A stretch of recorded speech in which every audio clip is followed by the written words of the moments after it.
مولانا شبلی نعمانی رحمۃ اللہ علیہ سیرت کے حوالے سے ایک بڑا نام ہے. نبی کریم صلی اللہ علیہ وسلم کے بارے میں جو انہوں نے سیرت کی کتاب لکھی سیرت النبی، اسے شورۂ آفاق حیثیت حاصل ہے. مولانا شبلی نعمانی 1857 میں پیدا ہوئے اور ان کا انتقال 1914 میں ہوا.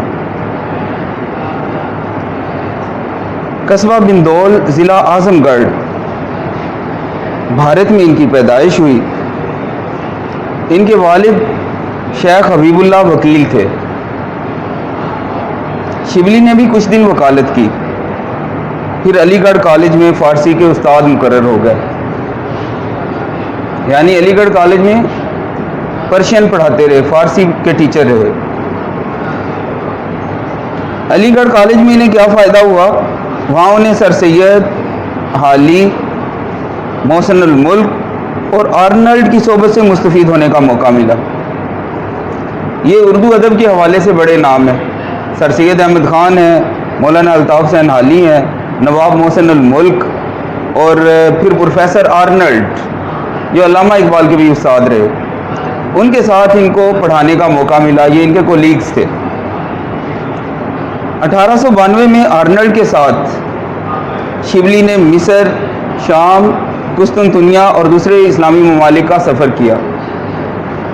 قسطنطنیہ موجودہ استنبول، ترکی کا شہر ہے.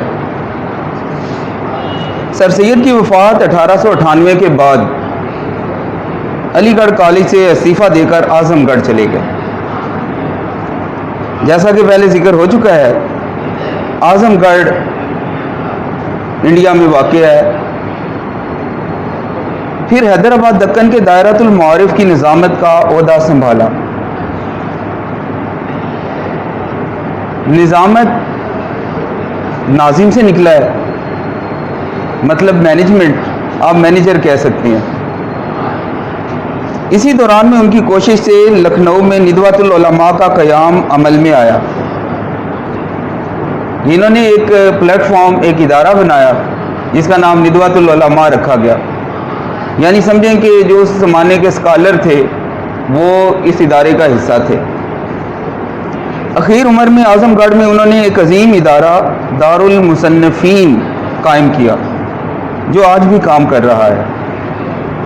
شبلی شاعر بھی تھے، لیکن ان کی شہرت کا مدار زیادہ تر ان کی نثر پر ہے. مدار آپ کہہ سکتے ہیں کہ وہ جگہ، وہ پوائنٹ جہاں پہ کوئی چیز گھومتی ہے، یعنی سبب. ان کی شہرت کا سبب ان کی نثر. ان کا شمار اردو کے بڑے نثر نگاروں میں ہوتا ہے. لیکن نا، اردو ادب کے دو بڑے حصے ہیں، ایک ہے شاعری اور ایک نثر ہے. جو میں بول رہا ہوں، جو الفاظ ادا کر رہا ہوں، جو پڑھ رہا ہوں، یہ نثر ہے. لیکن اگر انہی الفاظ کو پابند کر دیا جائے اوزان کے تحت، شاعری کے اوزان ہوتے ہیں، بحریں ہوتی ہیں، اوزان کے تحت اس کو اگر پابند کر دیا جائے، قافیہ اور ردیف کی پابندی کی جائے، تو وہی شاعری ہے. شبلی نے اگرچہ متنوع موضوعات، متنوع کا مطلب ہوتا ہے بہت سے مختلف طرح کے موضوعات، مثلا تاریخ، تنقید، سوانح، سیرت، تذکرہ، ادب، معاشرت، عقائد، تصوف اور سیاست پر قلم اٹھایا. اس میں سوانح کا لفظ آیا ہے. سوانح کا مطلب ہوتا ہے کسی کی داستان حیات لکھنا، کسی کی زندگی کی کہانی لکھنا، کسی کی زندگی کے واقعات لکھنا. سوانح نگاری میں مولانا شبلی نعمانی کا ایک نام ہے. اگر کوئی اپنی زندگی کی داستان خود لکھے تو اسے کہتے ہیں آٹو بایوگرافی، اور اردو میں اس کے لیے ہوتا ہے خود نوشت.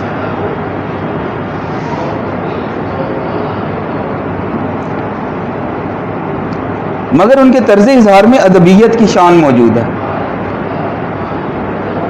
یعنی خوبصورتی اور حسن ہے. وہ ادبیت کی کیا خصوصیات ہیں؟ اگلی لائن میں آ رہی ہیں: جوش بیان، اجاز و اختصار، روانی و برجستگی، محققانہ انداز، غنایت اور شعریت ان کے اسلوب بیان کی نمایاں خصوصیات ہیں. یعنی جوش بیان بھی ہے، الفاظ میں زور ہے، الفاظ پر اثر ہیں، ایجاز و اختصار بھی ہے. یعنی بات کو بہت طویل نہیں کرتے، بہت لمبا نہیں کرتے، مختصر بیان کرتے ہیں. روانی و برجستگی ہے کہ ایسے لگتا ہے کہ الفاظ جو ہیں سب باندھے ان کے سامنے کھڑے ہوں اور وہ الفاظ کا چناؤ کرتے جا رہے. روانی ہے ان کے کلام میں، ان کے نثر میں، محققانہ انداز ہے. کوئی بھی بات ایسے ہی نہیں کر دیتے، پوری تحقیق سے کرتے ہیں. جیسے ایک محقق کا سٹائل ہوتا ہے، محقق کا انداز ہوتا ہے، وہ مولانا شبلی کا انداز ہے. غنایت اور شعریت یہ بھی ان کے کلام کی خوبیاں ہیں کہ شعریت کی یعنی ایک شعر کے اندر جو خوبیاں ہونی چاہیے وہ ساری ان کے کلام میں موجود ہیں. اور موسیقیت یعنی اگر اس کو کوئی گانا چاہے تو بہت اچھے انداز سے گا سکتا ہے، وہ بھی ان کے کلام میں موجود ہے.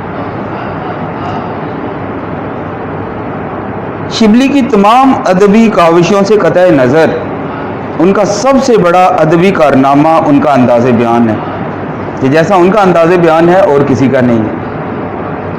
شبلی کی متعدد تصانیف ہیں. تصانیف کا مطلب لکھی ہوئی کتابیں. اہم تصانیف میں شعر العجم ان کی تصنیف ہے، وہ 5 جلدوں میں ہے. یعنی سمجھیں کہ 5 کتابیں الگ الگ 5 جلدیں ہیں اس کی. الفاروق، المامون، سیرت النعمان، الغزالی، سوانح مولانا روم، سفر نامہ روم و مصر و شام اور سیرت النبی شامل ہے. الفاروق حضرت سیدنا عمر فاروق رضی اللہ تعالیٰ عنہ کے بارے میں. المامون یہ خلیفہ ہارون الرشید کے دربار کے بارے میں. سیرت النعمان یہ امام اعظم ابو حنیفہ کے بارے میں ہے. الغزالی امام غزالی کے بارے میں ان کی سیرت ہے. سوانح مولانا روم، مولانا روم بہت بڑے اسکالر ہو گزرے ہیں اسلامی تاریخ کے، ان کی زندگی کے بارے میں ہے. اور اصل کارنامہ ان کا جس کی وجہ سے زیادہ شہرت ملی وہ سیرت النبی ہے. یہ جو ابھی آپ پڑھنے جا رہے ہیں اپنی کتاب کا پہلا باب، پہلا سبق ہجرت نبی صلی اللہ علیہ وآلہ وسلم، یہ مولانا شبلی نعمانی کی سیرت النبی سے ہی لیا گیا ہے. تو شروع کرتے ہیں ہجرت نبی صلی اللہ علیہ وآلہ وسلم. اس وقت جب کہ دعوت حق کے جواب میں ہر طرف سے تلوار کی جھنکاریں سنائی دے رہی تھیں. دعوت حق، حق کی دعوت. حق کی دعوت کیا تھی کہ اس وقت مشرکین مکہ کو جو بتوں کے پجاری تھے، ایک اللہ تعالیٰ کی طرف بلانا اور ان سے کہنا کہ اللہ تعالیٰ ایک ہے، اس پہ ایمان لے آؤ. یہ دعوت حق تھی، توحید کی دعوت، سچ کی دعوت. اس کے جواب میں ہر طرف سے تلوار کی جھنکاریں سنائی دے رہی تھیں. جھنکار کا مطلب آواز، شور، تلواروں کے آپس میں بجنے کی آواز. حافظ عالم نے مسلمانوں کو دارالامان مدینہ کی طرف رخ کرنے کا حکم دیا. حافظ عالم دنیا کا محافظ، دنیا کی حفاظت کرنے والا. عالم دنیا، حافظ حفاظت کرنے والا. جس نے قرآن پاک حفظ کیا ہو، زبانی یاد کیا ہو، اسے بھی حافظ کہتے ہیں. اب اسے حافظ کیوں کہا جاتا ہے؟ اس نے زبانی یاد کیا ہوا ہے، وہ قرآن پاک کی حفاظت کر رہا ہے اس کے سینے میں. حافظ کا مطلب حفاظت کرنے والا. دارالامان امن کی جگہ. مکہ میں آپ نے پہلے اسلامی تاریخ سے آپ واقف ہیں، آپ کو علم ہے کہ مکہ والوں نے، مشرکین مکہ نے نبی کریم صلی اللہ علیہ وسلم کا اور آپ کے ساتھیوں کا جینا انتہائی مشکل کر دیا تھا. مشکلات ہی مشکلات تھیں، مسائل ہی مسائل تھے. دعوت حق سننے کے لیے وہ لوگ تیار ہی نہیں تھے. تو اللہ تعالیٰ نے مسلمانوں کو دارالامان مدینہ کی طرف ہجرت کا حکم دیا. اس وقت مدینہ کے لوگ مختلف وفود کی صورت میں آ کے اسلام قبول کر کے جا رہے تھے اور وہاں جا کے پھر اسلام کا پیغام جو ہے وہ پھیلا رہے تھے.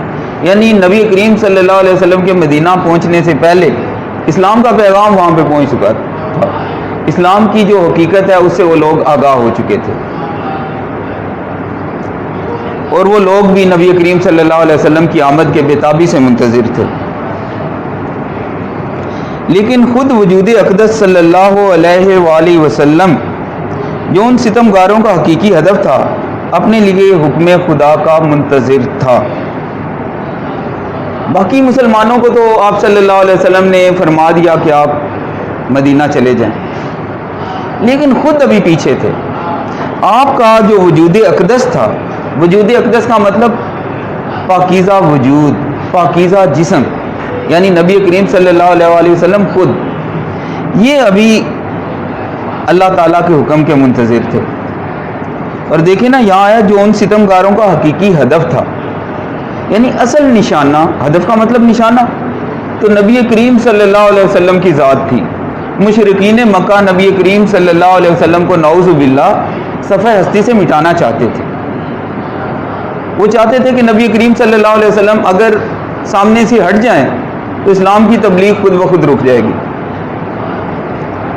نبوت کا 13واں سال شروع ہوا. اکثر صحابہ مدینے پہنچ چکے تو وحی الہی کے مطابق جو اللہ تعالیٰ کی طرف سے حکم آیا، جو فرشتہ وحی لے کے آیا، اس کے مطابق حضرت صلی اللہ علیہ وآلہ وسلم نے بھی مدینے کا عزم فرمایا. عزم، ارادہ، مدینے کا ارادہ آپ صلی اللہ علیہ وسلم نے بھی فرما لیا کہ اب مدینہ جانا چاہیے. قریش نے دیکھا کہ اب مسلمان مدینے میں جا کر طاقت پکڑے جاتے ہیں. انہیں صرف یہ تکلیف نہیں تھی کہ مکہ میں انہیں اسلام کا پیغام پہنچایا جا رہا ہے اور انہیں اسلام کا پیغام سننا پڑ رہا ہے، انہیں یہ بھی تکلیف تھی کہ جو شہر مدینہ ہے وہاں کے لوگ مسلمان ہوتے جا رہے ہیں اور وہاں اسلام کو مضبوطی مل رہی ہے. یہ بات بھی انہیں چبھ رہی تھی. قریش نے دیکھا کہ اب مسلمان مدینے میں جا کر طاقت پکڑے جاتے ہیں اور وہاں اسلام پھیلتا جاتا ہے. چنانچہ لوگوں نے مختلف رائیں پیش کی. رائے کی جمع، اپنے خیال کا اظہار کرنا، مشورہ دینا. مختلف مشورے لوگوں نے دیے. ایک نے کہا محمد صلی اللہ علیہ وسلم کے نعوذ باللہ ہاتھ پاؤں میں زنجیریں ڈال کر مکان میں بند کر دیا جائے. دوسرے نے کہا جلا وطن کر دینا کافی ہے. جلا وطن کرنے کا مطلب ہوتا ہے دیس نکالا دینا، اپنے وطن سے، اپنے شہر سے نکال دینا. ابو جہل نے کہا جو اسلام کا سخت دشمن تھا اور نبی کریم صلی اللہ علیہ وسلم کو کسی صورت برداشت نہیں کرتا تھا، اس کا مشورہ دیکھیں، سب سے خطرناک مشورہ اس نے دیا. ہر قبیلے سے ایک شخص کا انتخاب ہو اور پورا مجمع ایک ساتھ مل کر تلواروں سے ان کا خاتمہ کر دے. اس صورت میں ان کا خون تمام قبائل میں بٹ جائے گا. یعنی نبی کریم صلی اللہ علیہ وسلم کو جب ہم نعوذ باللہ من ذالک صفحہ ہستی سے مٹا دیں گے تو پھر بنو ہاشم جو ایک طاقتور قبیلہ ہم سے بدلہ نہیں لے سکے گا اور ان کا جو خون ہے وہ سارے قبیلوں میں بٹ جائے گا اور آل ہاشم اکیلے تمام قبائل کا مقابلہ نہ کر سکیں گے. اس اخیر رائے پر اتفاق ہو گیا جو ابو جہل کی رائے تھی.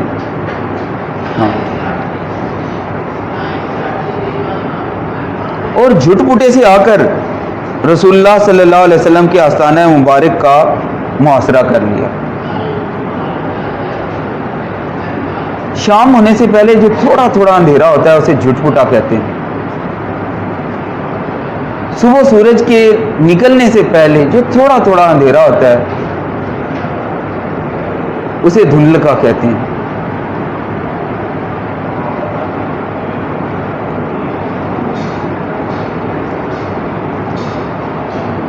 انہوں نے جھٹ پٹے سے آ کر رسول اکرم صلی اللہ علیہ وسلم کے آستانہ مبارک کا محاصرہ کر لیا. آستانہ مبارک آپ صلی اللہ علیہ وسلم کا جو گھر تھا، جو آپ کی قیام گاہ تھی، اس کا گھیراؤ کر لیا، گھیرا ڈال لیا اس کے گرد. اہل عرب زنانہ مکان کے اندر گھسنا معیوب سمجھتے تھے. معیوب کا مطلب برا، عیب والا، بری بات سمجھتے تھے. اس لیے بات ٹھہرے رہے کہ ہاں حضرت صلی اللہ علیہ وسلم نکلیں تو یہ فرض ادا کیا جائے. رسول اللہ صلی اللہ علیہ وسلم سے قریش کو اس درجہ عداوت تھی، اس درجہ دشمنی تھی. عداوت کا مطلب دشمنی، کہ آپ کو نعوذ باللہ صفحہ ہستی سے مٹانا چاہتے تھے. تاہم آپ صلی اللہ علیہ وسلم کی دیانت پر یہ اعتماد تھا کہ جس شخص کو کچھ مال یا اسباب امانت رکھنا ہوتا، مال و اسباب، مال و دولت اگر امانت رکھنی ہوتی تو آپ صلی اللہ علیہ وآلہ وسلم ہی کے پاس لا کر رکھتا تھا، کہ آپ کے پاس وہ ہر طرح سے محفوظ ہے، آپ امین ہیں، دیانتدار ہیں، اس کو کوئی نقصان نہیں پہنچے گا امانت کو. اس وقت بھی آپ صلی اللہ علیہ وسلم کے پاس بہت سی امانتیں جمع تھیں. آپ صلی اللہ علیہ وآلہ وسلم کو قریش کے ارادے کی پہلے سے ہی خبر ہو چکی تھی. اس بنا پر جناب امیر حضرت علی رضی اللہ تعالیٰ عنہ کو بلا کر فرمایا. جناب امیر سے کون مراد ہے؟ حضرت علی رضی اللہ تعالیٰ عنہ. مجھ کو ہجرت کا حکم ہو چکا ہے. یہ نبی کریم صلی اللہ علیہ وسلم فرما رہے ہیں حضرت علی سے، مجھ کو ہجرت کا حکم ہو چکا ہے، میں آج مدینے روانہ ہو جاؤں گا. تم میرے پلنگ پر میری چادر اوڑھ کر سو رہو. صبح کو سب کی امانتیں جا کر واپس دے آنا. قربان جائے نا آقا کریم صلی اللہ علیہ وسلم پہ کہ لوگ مشرکین مکہ آپ صلی اللہ علیہ وسلم کی جان کے دشمن ہیں، اور آپ پھر بھی امانت داری کا، دیانتداری کا اتنا اظہار فرما رہے ہیں کہ ان دشمنوں کو بھی ان کی امانتیں جو ہیں وہ واپس دی جائیں. یہ سخت خطرے کا موقع تھا. یعنی اس پلنگ پہ سونا جو نبی کریم صلی اللہ علیہ وسلم کا بستر تھا. جناب امیر رضی اللہ تعالیٰ عنہ کو معلوم ہو چکا تھا کہ قریش آپ صلی اللہ علیہ وسلم کے قتل کا ارادہ کر چکے ہیں، اور آج رسول اکرم صلی اللہ علیہ وآلہ وسلم کا بستر خواب، بستر خواب کا مطلب سونے کا بستر جہاں پہ سوتے ہیں، جہاں پہ استراحت فرماتے ہیں، وہ قتل گاہ کی زمین ہے کہ جو آج وہاں پہ ہوگا اس کی جان کو شدید خطرہ ہے. کیونکہ نبی کریم صلی اللہ علیہ وسلم کے شبے میں وہ تلوار چلا سکتے ہیں کسی بھی سوئے ہوئے پہ، لیکن فاتح خیبر کے لیے قتل گاہ فرش گل تھا. اتنا بہادر شخص جو حضرت علی جیسا ہو، جس نے خیبر کا قلعہ فتح کیا ہو، تو ان کے لیے ڈرنے کی کوئی بات نہیں تھی. ان کے لیے جو قتل گاہ تھا، قتل ہونے کی جگہ تھی، وہ سمجھے پھولوں کا بستر تھا. وہ رضامند ہو گیا اور نبی کریم صلی اللہ علیہ وسلم کے بستر پہ چادر اوڑھ کے سو گئے. صفحہ نمبر 3 اور سبق آپ کا چل رہا ہے ہجرت نبوی صلی اللہ علیہ وآلہ وسلم.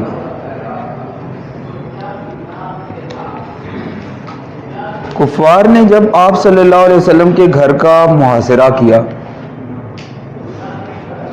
یعنی گھیرا ڈالا ہوا تھا اور رات زیادہ گزر گئی، تو قدرت نے ان کو بے خبر کر دیا. یعنی اللہ تعالیٰ کی حکمت سب پہ غالب آ جاتی ہے. تلواریں سونتے کھڑے ہیں نبی کریم صلی اللہ علیہ وآلہ وسلم کے آستانہ مبارک کے باہر، آپ صلی اللہ علیہ وسلم کے مقدس گھر کے باہر، اور انتظار کر رہے ہیں کہ کب نبی کریم صلی اللہ علیہ وسلم باہر آئیں تو ہم ان پہ حملہ آور ہوں. تو اللہ تعالیٰ نے ان کو بے خبر کر دیا، انہیں پتہ ہی نہیں چلا.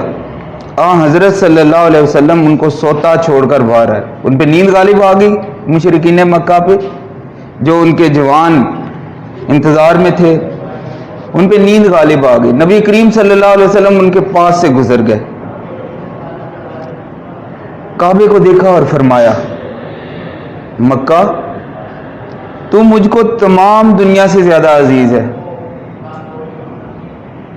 نبی کریم صلی اللہ علیہ وسلم مکہ شہر میں پیدا ہوئے تھے نا، وہیں پلے بڑھے، وہیں بھی اپنی عمر کے 40 برس گزارے، بلکہ 40 برس سے زیادہ، ہجرت تک کا عرصہ وہاں پہ گزارا۔ تو جہاں پہ انسان رہتا ہے، فطری امر ہے، اس علاقے سے، اس وطن سے محبت ہو جاتی ہے۔ تو نبی کریم صلی اللہ علیہ وسلم نے فرمایا، مکہ تو مجھ کو تمام دنیا سے زیادہ عزیز ہے، تمام دنیا سے زیادہ پیارا ہے، مجھے تجھ سے تمام دنیا سے زیادہ محبت ہے، لیکن تیرے فرزند مجھ کو رہنے نہیں دیتے۔ فرزند کا مطلب بیٹے، یعنی جو یہاں کے رہنے والے لوگ ہیں، مکہ کے فرزند کا مطلب مکہ کے رہنے والے لوگ، وہ مجھے رہنے نہیں دیتے، یہاں پہ ظلم و ستم انہوں نے جاری کیا ہوا ہے۔ حضرت ابوبکر رضی اللہ تعالی عنہ سے پہلے قرارداد ہو چکی تھی۔ قرارداد ہونے کا مطلب یہ ہے کہ ان سے معاملات طے پا چکے تھے، ان سے بات پہلے ہو گئی تھی حضرت ابوبکر صدیق رضی اللہ تعالی عنہ سے۔ دونوں صاحب پہلے جبل ثور کے غار میں جا کر پوشیدہ ہوئے۔ جبل پہاڑ کو کہتے ہیں، جبل ثور پہاڑ کا نام ہے۔ اس پہاڑ میں ایک غار ہے جسے غار ثور کہا جاتا ہے۔ پوشیدہ ہوئے، پوشیدہ ہونے کا مطلب ہوتا ہے دنیا کی نظروں سے اوجھل ہو جانا، چھپ جانا۔ تو وہاں نبی کریم صلی اللہ علیہ وسلم اور آپ کے صحابی حضرت ابوبکر صدیق، انہوں نے غار ثور میں قیام کیا۔ یہ غار آج بھی موجود ہے اور بوسہ گاہ خلائق ہے۔ بوسہ گاہ، بوسہ دینے کی جگہ، بوسہ گاہ خلائق، جہاں جا کے لوگ بوسہ دیتے ہیں، اس جگہ کو محبت کا اظہار کرتے ہیں۔ حضرت ابوبکر رضی اللہ تعالی عنہ کے بیٹے عبداللہ جو نوخیز جوان تھے، نوخیز جوان کا مطلب یعنی جو ابھی بالکل جوانی ان پہ آئی ہی تھی، بالکل ینگ تھے،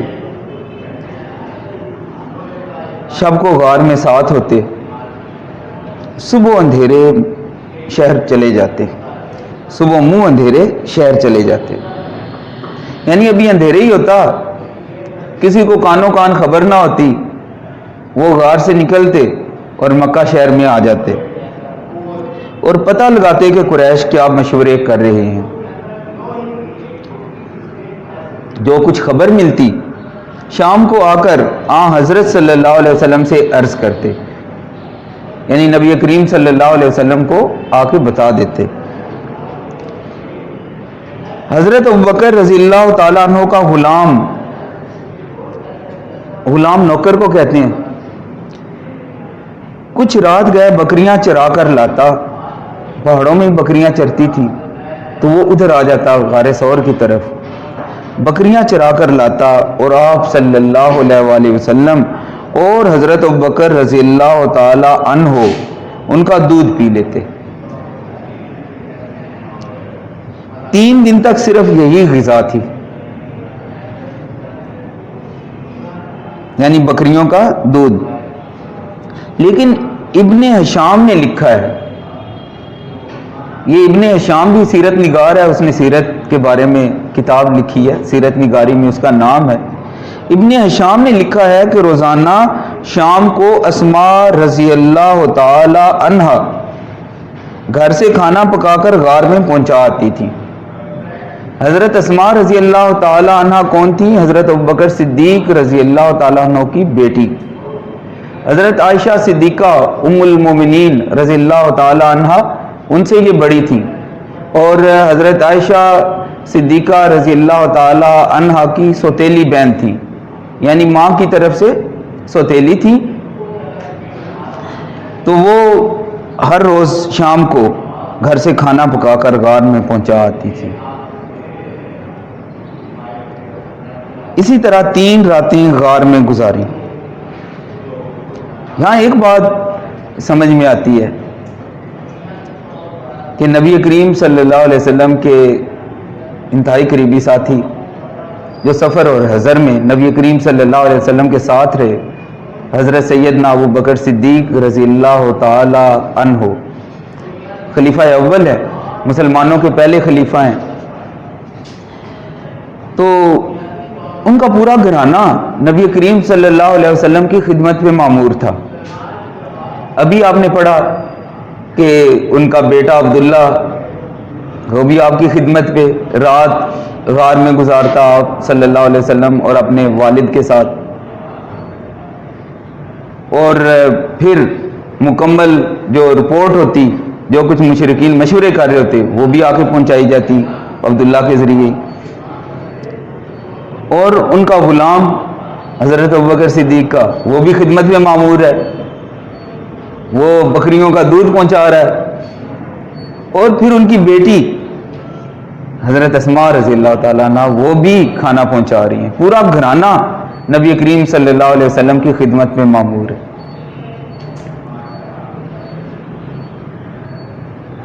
صبح قریش کی آنکھیں کھلی، نیند ایسے غالب آئی نا کہ انہیں ہوش ہی نہیں رہی. صبح قریش کی آنکھیں کھلی، جو ان کے وہ بڑے بہادر آئے ہوئے تھے، ہر قبیلے کا ایک ایک فرد، تو ادھر ہی سوئے ہوئے تھے. صبح جب آنکھیں کھلی تو پلنگ پر حضرت صلی اللہ علیہ وسلم کی بجائے جناب امیر رضی اللہ تعالی عنہ تھے. جناب امیر سے مراد حضرت علی رضی اللہ تعالیٰ عنہ، کیونکہ نبی کریم صلی اللہ علیہ وسلم نے ان سے فرمایا تھا کہ آپ پیچھے رکیں، میرے پلنگ پہ چادر اوڑھ کر سو جائیں اور بعد میں امانتیں واپس کر کے آپ مدینہ کی طرف ہجرت کریں. تو قریش حیران ہوئے کہ پلنگ پر نبی کریم صلی اللہ علیہ وآلہ وسلم موجود نہیں ہے، وہاں کون ہے؟ حضرت علی رضی اللہ تعالیٰ عنہ. ظالموں نے آپ رضی اللہ تعالیٰ عنہ کو پکڑا، حضرت علی رضی اللہ تعالیٰ عنہ کو، اور حرم میں لے جا کر تھوڑی دیر محبوس رکھا اور چھوڑ دیا. حرم سے مراد خانہ کعبہ، وہاں لے جا کر تھوڑی دیر تک بند رکھا. محبوس رکھنے کا مطلب حبس میں رکھنا، کہیں پہ بند کر دینا، اور پھر چھوڑ دیا. پھر حضرت صلی اللہ علیہ وسلم کی تلاش میں نکلے کہ نبی کریم صلی اللہ علیہ وسلم کو تلاش کیا جائے کہ آخر وہ کہاں چلے گئے. گھر میں تو موجود نہیں ہے، اور انہوں نے تو جب گھیرا ڈالا تھا گھر میں تھے، انہیں پتا تھا، تو اب گھر میں نہیں ہے تو وہ کہاں گئے. ڈھونڈتے ڈھونڈتے غار کے دھانے تک آ گئے. غار کا دہانہ، غار کا منہ. اب غار کے اندر، غار ثور کے اندر نبی کریم صلی اللہ علیہ وسلم اور حضرت ابوبکر صدیق موجود تھے، اور ان کو مشرکین جو باہر باتیں کر رہے تھے، ان کی باتیں سنائی دے رہی تھیں، ان کے پاؤں نظر آ رہے تھے غار کے اندر سے. تو اگر مشرکین ذرا نیچے دیکھتے تو ان کی نظر پڑ سکتی تھی اندر غار کے نبی کریم صلی اللہ علیہ وسلم اور حضرت ابوبکر صدیق پہ.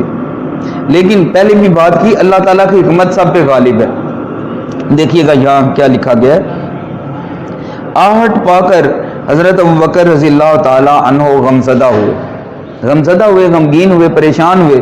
جب آواز انہیں آئی مشرکین کی کہ غار کے منہ میں آ گئے، سامنے آ گئے، تو وہ افسردہ ہوئے، غمزدہ ہوئے. اور حضرت صلی اللہ علیہ وسلم سے عرض کیا کہ اب دشمن اس قدر قریب آ گئے ہیں، اتنا نزدیک آ گئے ہیں کہ اگر اپنے قدم پر ان کی نظر پڑ جائے، نیچے دیکھیں اپنے پاؤں میں، تو ہم کو دیکھ لیں.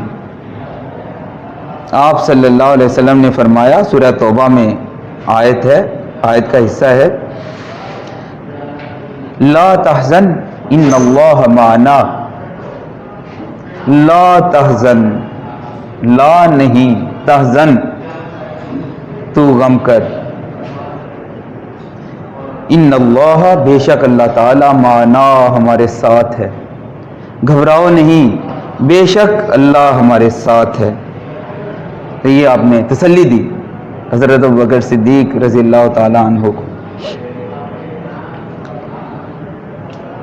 قریش نے اشتہار دیا تھا، انہوں نے یہ مشہور کیا تھا، اعلان کر دیا کہ جو شخص محمد صلی اللہ علیہ وسلم کو یا ابو بکر رضی اللہ تعالی عنہ کو گرفتار کر کے لائے گا، پکڑ کے لائے گا، اس کو ایک خون بہا کے برابر، یعنی 100 اونٹ انعام دیا جائے گا. خون بہا قتل کے بدلے میں جو اس وقت ایک قیمت مقرر انہوں نے کی ہوئی تھی اگر کسی سے کوئی قتل ہو جاتا تو اس معافی لینے کے لیے اس کو 100 اونٹ دینے پڑتے تھے، تو تب معافی ملتی تھی. تو انہوں نے کہا کہ ایک خون بہا کے برابر یعنی 100 اونٹ انعام دیا جائے گا. سراقہ بن جوشم نے سنا، یہ بڑا بہادر تھا یہ بھی اپنے زمانے کا، تو انعام کی امید میں نکلا کہ میں ڈھونڈوں ان کو، تلاش کروں حضرت ابوبکر صدیق کو اور حضرت محمد صلی اللہ علیہ وسلم کو، اور 100 اونٹ انعام حاصل کروں. انعام کے لالچ میں یہ سراقہ نکلا، عین اس حالت میں کہ آپ صلی اللہ علیہ وسلم روانہ ہو رہے تھے، یعنی غار ثور سے اب نکلے ہیں اور آگے سفر شروع کرنے لگے ہیں. اس نے آپ صلی اللہ علیہ وسلم کو دیکھ لیا سراقہ نے، اور گھوڑا دوڑا کر قریب آ گیا، لیکن گھوڑے نے ٹھوکر کھائی، وہ گر پڑا. نبی کریم صلی اللہ علیہ وسلم کی بات ہے نا، کیسے نقصان پہنچ سکتا ہے؟ اللہ تعالیٰ حفاظت فرما رہا ہے. لیکن گھوڑے نے ٹھوکر کھائی، وہ گر پڑا. ترکش سے فال کے تیر نکالے کہ حملہ کرنا چاہیے یا نہیں؟ ترکش وہ تیر رکھنے کا ایک تھیلا سا ہوتا ہے، تیر دان، اس میں تیر ڈالے ہوئے ہوتے ہیں. ترکش سے تیر نکالے اور فال کے تیر نکالے. ان کا ایک طریقہ تھا، وہ تیروں کے ذریعے سے فال نکالتے تھے. وہ کوئی رکھا ہوگا جیسے ہم وہ سکہ اچھالتے ہیں ہیڈ یا ٹیل، اس طرح کا طریقہ رکھا ہوگا کہ یہ آ گیا تو یہ ہے، یہ آ گیا تو پھر یہ کام کریں گے. تو فال نکالی اس نے. فال کا مطلب ہوتا ہے کہ آگے مجھے کیا کام کرنا ہے یا کیا نہیں کرنا، یہ فیصلہ کرنے کے لیے ایک شگون نکالنا. اس نے فال کے تیر نکالے کہ حملہ کرنا چاہیے یا نہیں، جواب میں نہیں نکلا. فال کے تیر بھی نہیں کہہ رہے. لیکن 100 اونٹوں کا گراں بہا معاوضہ ایسا نہ تھا کہ تیر کی بات مان لی جاتی. گراں بہا کا مطلب قیمتی. 100 اونٹوں کی بات تھی، معمولی بات نہیں تھی، اور پہنچا ہوا بھی پاس ہے، قریب ہے، دیکھ رہا ہے نبی کریم صلی اللہ علیہ وسلم کو اور حضرت ابوبکر صدیق کو. تو یہ معاملہ ایسا تھا کہ وہ تیر کی بات یہاں ماننی ذرا مشکل ہو رہی تھی، لالچ تھا نا. دوبارہ گھوڑے پر سوار ہوا اور آگے بڑھا. اب کی بار گھوڑے کے پاؤں گھٹنوں تک زمین میں دھنس گئے. گھوڑا جو تھا اس کے پاؤں گھٹنوں تک زمین کے اندر دھنس گئے. اب گھٹنوں تک پاؤں دھنس جائیں تو وہ تو پکا فکس ہو گیا، وہ تو ہل ہی نہیں سکتا تھا ادھر سے. گھوڑے سے اتر پڑا، پھر فال نکالی. اب بھی وہی جواب تھا، نہیں میں جواب آ رہا ہے فال کا. لیکن مقرر تجربے نے اس کی ہمت پست کر دی اور یقین ہو گیا کہ یہ کچھ اور آثار ہیں. یہ مقرر کا مطلب دوبارہ. اگر کاف 2 نقطے والا ہو تو مقرر کا مطلب تقریر کرنے والا. یہ مقرر کاف ڈیش والا ہے، اس مقرر کا مطلب تکرار، بار بار. مقرر تجربہ، دوبارہ تجربہ. مقرر تجربے نے اس کی ہمت پست کر دی، ہمت گھٹا دی، ہمت کم کر دی، حوصلہ ہار بیٹھا اور یقین ہو گیا کہ یہ کچھ اور آثار ہیں، یہ نشانیاں ہی کچھ اور ہیں. معاملہ اتنا آسان نہیں ہے، اتنا سادہ نہیں ہے جتنا وہ سمجھ بیٹھا تھا. حضرت صلی اللہ علیہ وسلم کے پاس آ کر قریش کے اشتہار کا واقعہ سنایا. پاس آیا، بتایا کہ قریش نے یہ اشتہار دیا ہے، 100 اونٹ انعام ملیں گے جس نے آپ صلی اللہ علیہ وسلم کو گرفتار کیا، اور درخواست کی کہ مجھ کو امن کی تحریر لکھ دیجئے. معافی مانگی نبی کریم صلی اللہ علیہ وسلم سے اور کہا کہ آپ مجھے امن کی تحریر لکھ دیں، آپ لکھ دیں کہ تیرے لیے معافی ہے. حضرت ابوبکر رضی اللہ تعالی عنہ کے غلام عامر بن فہیرہ نے چمڑے کے ایک ٹکڑے پر فرمان امن لکھ دیا، امن کا حکم لکھ دیا چمڑے کے ایک ٹکڑے پہ حضرت ابوبکر رضی اللہ تعالیٰ کے غلام عامر بن فہیرہ نے. اور اس موقع پہ نبی کریم صلی اللہ علیہ وسلم نے ایک بات اور بھی فرمائی تھی، بشارت دی سراقہ بن جوشم کو. یہاں پہ اس کا ذکر نہیں ہے. اے سراقہ، اس وقت کیا تیری حالت ہوگی، تیری کیا شان ہوگی جب تجھ کو کسرا بادشاہ کے سونے کے کنگن پہنائے جائیں گے. کسرا ایران کا بادشاہ تھا، بعد میں ایران فتح ہوا حضرت عمر فاروق رضی اللہ تعالیٰ عنہ کے دور میں کسرا جو ہے وہ مارا گیا یا گرفتار ہوا، اس کے وہ زیورات پہنتا تھا، کنگن پہنتا تھا سونے کے، اس کے سونے کے کنگن باقاعدہ سراقہ بن جاشم کو بلایا گیا اور سراقہ بن جاشم رضی اللہ تعالیٰ عنہ کو پہنائے گئے۔ دیکھیں نبی کریم صلی اللہ علیہ وسلم کی بشارت حرف بحرف سچ ثابت ہوئی۔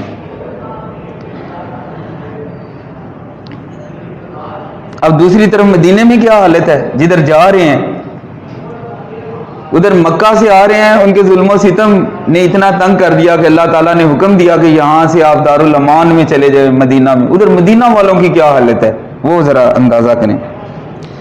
تشریف آوری کی خبر مدینے میں پہلے پہنچ چکی تھی۔ تشریف آوری یعنی تشریف لانا، کہ نبی کریم صلی اللہ علیہ وسلم تشریف لا رہے ہیں، اللہ کے نبی ہمارے علاقے میں آ رہے ہیں۔ تمام شہر ہماتن چشم انتظار تھا، ہماتن چشم انتظار، چشم انتظار، انتظار کرنے والی آنکھ، ہماتن سارے کا سارا شہر، اسلام کی دعوت تو پہنچی ہوئی تھی، سارے کا سارا شہر ایک انتظار کرنے والی آنکھ بنا ہوا تھا، یعنی سارا شہر منتظر تھا کہ نبی کریم صلی اللہ علیہ وسلم کس گھڑی کس لمحے ہمارے شہر میں آئیں۔ معصوم بچے فخر اور جوش میں کہتے پھرتے تھے کہ پیغمبر صلی اللہ علیہ وسلم آ رہے ہیں۔ بچے ایک دوسرے سے باتیں کرتے، ایک دوسرے کو خوشخبریاں سنا رہے تھے کہ اللہ کے پیغمبر صلی اللہ علیہ وسلم ہمارے شہر میں آ رہے ہیں۔ لوگ ہر روز تڑکے سے نکل کر شہر کے باہر جمع ہوتے، تڑکا بالکل صبح کا وقت، صبح آ جاتے، شہر کے باہر اکٹھے ہو جاتے، نبی کریم صلی اللہ علیہ وسلم کے منتظر ہوتے، اور دوپہر تک انتظار کر کے، یعنی جب تک انہیں ہوتا کہ اب آ رہے، تو دوپہر تک انتظار کر کے حسرت کے ساتھ واپس چلے آتے۔ حسرت، ایسی خواہش، ایسی تمنا جو پوری نہ ہو، یعنی حسرت دل میں لیے وہ واپس آ جاتے۔ ایک دن انتظار کر کے واپس جا چکے تھے، سارا دن انتظار کر کے واپس چلے گئے تھے کہ ایک یہودی نے قلعے سے دیکھا، یہودیوں کا قلعہ تھا شہر کے باہر کی طرف، اس نے قلعے کی دیوار سے دیکھا، قلعے سے دیکھا اور قرائن سے پہچان کر پکارا۔ قرائن کا مطلب نشانیاں، جو نشانیاں اسے پتا تھا، اندازہ لگا کے اس نے پہچانا اور پکارا، اہل عرب، اے عرب والو، تم جس کا انتظار کرتے تھے وہ آ گیا، کہ تم سارے جس ہستی کا انتظار کر رہے تھے وہ ہستی تشریف لے آئی ہے۔ تمام شہر تکبیر کی آواز سے گونج اٹھا، اللہ اکبر۔ کیسا منظر ہوگا، کتنی خوش نصیبی تھی مدینہ والوں کی، جہاں پہ نبی کریم صلی اللہ علیہ وسلم تشریف لائے۔